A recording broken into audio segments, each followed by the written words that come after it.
नमस्कार मैत्रिणींनो, मी प्रियंका रंगोली आर्ट गॅलरीमध्ये परत एकदा तुमचं सगळ्यांचं स्वागत करते. परत एकदा मी एक नवीन व्हिडिओ घेऊन आलेली आहेत. आज जी मी रांगोळीचा व्हिडिओ घेऊन आलेली आहेत, तो व्हिडिओ आहेत रेडीमेड रंगोली पॅचेस रंगोली. जसं रेडीमेड म्हणजे तयार केलेलीच रांगोळी आहेत ती.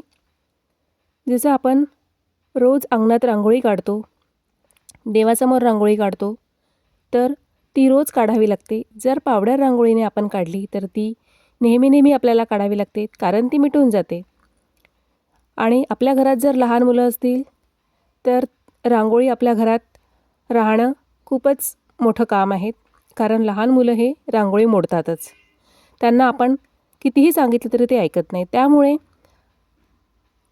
हा जो व्हिडिओ आहे हा अतिशय उपयुक्त असा व्हिडिओ आहे रेडीमेड रांगोळी पॅचेसचा. ही रांगोळी आपण कुठेही कधीही केव्हाही काढू शकतो. आपल्याला उचलूनसुद्धा ठेवता येते हिला. काम झालं की तिचा उपयोग नंतरसुद्धा करता येतो. तेव्हा रेडीमेड रांगोळी पॅचेस सगळ्यात उपयुक्त अशी रांगोळी आहेत. मैत्रिणींनो, मी माझ्या चॅनलमध्ये वेगवेगळे व्हिडिओ टाकते रांगोळीचे. डॉट्स रांगोळी टाकते, सगळ्या प्रकारच्या रांगोळी टाकते, पावडरने बनवलेल्या रांगोळी टाकते. पण ही रांगोळी जरा वेगळी आहे.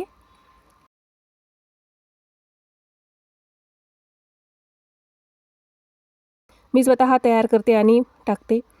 पण त्या रांगोळीत आणि या रांगोळीत फरक आहेत, कारण ही रांगोळी आपल्याला नेहमीसाठी उपयोगी पडते. ती रांगोळी काढली की तिचा आपण उपयोग नंतर करू शकत नाहीत, कारण ती पावडरपासून तयार केलेली आहे. ही सुद्धा पावडरपासून तयार केलेली आहेत, पण ही रेडी रांगोळी आहेत.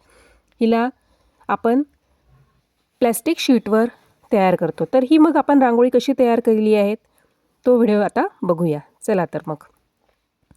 सगळ्यात पहिल्यांदा प्लॅस्टिक शीटवर माझ्याजवळ जी प्रिंटआउट आहेत किंवा मी ट्रेसिंग केलेली जी डिझाईन आहेत, काही डिझाईन तर मी माझ्या स्वतःच्या हाताने काढते आणि त्या ट्रेस करते. काही डिझाईन मी आवडल्या तर मी काढून आणते प्रिंटआउट. तर ही एक डिझाईन आहेत, ही मी ट्रेसिंग केलेली आहेत आधी. त्यानंतर तिला मी काय केलं आहे, प्लॅस्टिक शीटवर ट्रेस केलं. ॲक्रेलिक जो पेन असतो, पेंट मार्करनी ट्रेस करून घ्यायचा. जर आपल्याकडे नसेल तर आपण मार्कर पेननी पण करू शकतो. पेंट मार्करनी केलं तर त्याचा तो एकदम चांगला दिसतो आणि दिसायला पण छान दिसते ती रांगोळी. जर तुम्हाला पाहिजे असेल तर मी माझ्या याच्यामध्ये टॅगमध्ये लावलेले आहेत प्रोडक्ट, तुम्ही त्यातून घेऊ शकता. त्यानंतर ट्रेस केल्यानंतर आपल्याला जो कलर हवा आहे तो कलर त्यात टाकून घ्यायचा. त्याच्यासाठी तो कसा लावायचा, तर मग आपल्याला त्याच्यासाठी ग्लू लागेल. तर फॅब्रिक ग्लूचा उपयोग करून आपण ही रांगोळी चिपकवून घेतो आहेत त्याच्यावर. मी ऑरेंज कलरची रांगोळी घेतलेली आहेत फ्लॉवरमध्ये, आणि काही फ्लॉवर मी ब्ल्यू कलरचे केलेले आहेत. 2 कलरचे फ्लॉवर मी केलेले आहेत. तर आता मी ऑरेंज कलरचं तुम्हाला दाखवते आहे. तर पहिल्या लेअरमध्ये आपण ती रांगोळी लावून घेतली. त्यानंतर पानांनासुद्धा ती रांगोळी लावून घेतलेली आहे.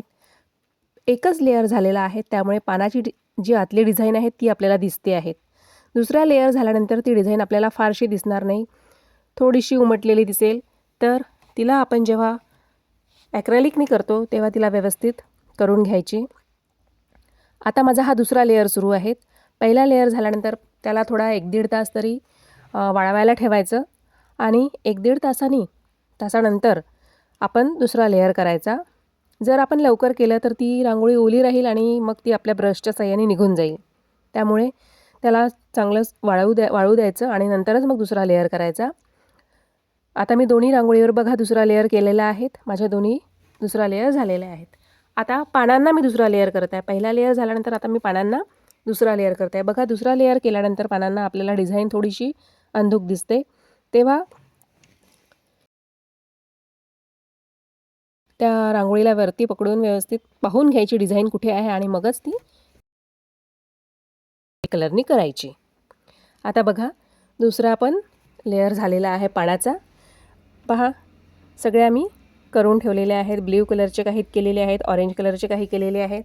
अशा वेगवेगळ्या कलरचे आपल्याला करता येईल. तुम्हाला जो कलर वाटेल तो कलर तुम्ही करू शकता. मी ऑरेंज आणि ब्ल्यू कलरनी केलेला आहे. आणि जर तुम्हाला पॅरोट कलरचे पानं जर नसेल, तुम्हाला डार्क कलरचे पानं पाहिजे असेल तर तुम्ही डार्क कलरचे पण पानं करू शकता, ग्रीन कलरचे. मी पॅरोट कलरचे याच्यासाठी केले की मला त्याला डार्क ब्ल्यू कलरचं शेड द्यायचं आहे. तर आपण आता ॲक्रेलिक कलरचा उपयोग करून याला बॉर्डर देत आहेत. मी ब्लॅक कलरची बॉर्डर दिली आहे पूर्ण पॅचेसला, पूर्ण फ्लॉवरला. ऑरेंज आणि ब्ल्यू दोन्ही याला मी ब्लॅक कलरचीच बॉर्डर दिलेली आहे. तुम्हाला जर वेगळ्या कलरची द्यायची असेल तुम्ही वेगळ्या कलरची देऊ शकता. याला रेड कलरची पण चांगली वाटेल. ऑरेंजला तुम्हाला ऑरेंजला रेड कलरची द्यायची असेल तर देऊ शकता. फ्लॉवरच्या कलरनुसार तुम्ही त्याला सूट होईल असं तुम्ही देऊ शकता. आणि जे पानं आहे त्याला मी डार्क ब्ल्यू कलर दिलेला आहे. आतमधल्या याला सुद्धा डार्क ब्ल्यू कलर दिलेला आहे. डार्क ब्ल्यू कलरने खूप सुंदर दिसते आहेत ते. बघा, आतमधल्या जे पानांच्या आतमधली डिझाईन आहे त्याला सुद्धा मी डार्क ग्रीन कलरने दिलेला आहे. ब्ल्यू नाही, डार्क ग्रीन कलरने दिलेला आहे. बघा, असे मी सगळे फ्लॉवर्स रेडी करून घेतलेले आहेत. हे तुम्हाला फ्लॉवर अतिशय उपयोगी आहेत. ज्याला रांगोळी काढता पण येत नाही त्यांना तर खूपच उपयोगी आहेत. आणि आपण याची डिझाईन करून सुद्धा रांगोळी तयार करू शकतो. पण मी व्हाईट कलरच्या टाईल्सवर खूप सुंदर दिसतात हे पॅचेस, म्हणून मी व्हाईट कलरच्या टाईल्सवरच ठेवते जनरली याला. पण माझे काही व्हिडिओ मी दाखवलेले आहेत की वेगवेगळे कलर खाली टाकून त्यावर हे पॅचेस ठेवून रांगोळी तयार केलेली आहेत. तुम्हाला जसं वाटेल तुमच्या इच्छेनुसार तुम्ही करू शकता. आणि माझे काही व्हिडिओज आहेत जे मी बॅकग्राऊंड रांगोळी तयार केलेली आहेत. बॅकग्राऊंड रांगोळी तयार करून त्याच्यावर डिझाईन ठेवून त्याच्यावर हे फ्लॉवर्स जर ठेवले तरी ते खूप सुंदर दिसतात. माझ्या व्हिडिओला जाऊन बघा. त्या बॅकग्राऊंड रांगोळीसाठी खूप सुंदर रांगोळी मी तयार केलेल्या आहेत. तेव्हा तुम्ही त्याच्यावर पण ठेवू शकता. तुम्हाला जसं वाटेल तसं तुम्ही त्याचा उपयोग करू शकता. पहा, आणि मी मध्येसुद्धा ऑरेंजला मध्ये डिझाईन दिलेली आहेत रेड कलरची आणि ब्ल्यूला दिलेली आहेत येल्लो कलरची. आणि हे झालेले आहेत रेडी. आता आपण याला कट करून घेऊया. कट केल्यानंतर आता मी तुम्हाला दाखवलेली आहे की मी कशी डिझाईन काढलेली आहे. जर आवडली असेल तर मला कॉमेंट करा.